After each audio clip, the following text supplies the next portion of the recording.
Welcome back to another technical deep dive here in the debug zone.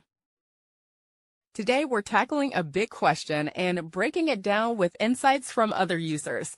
Hopefully this clears up some misconceptions and helps you get the answer you need. So buckle up, stay a little curious, and let's jump right in.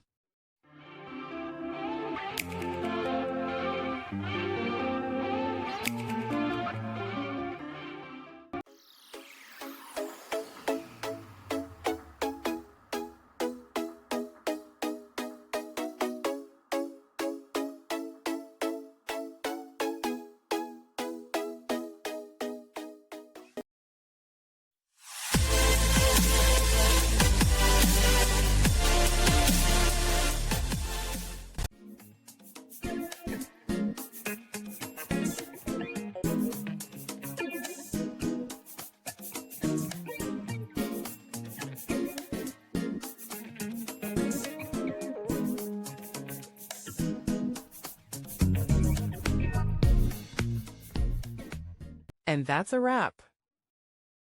I hope you found the answer you were looking for. If you did, take a second to hit that subscribe button. It really helps out.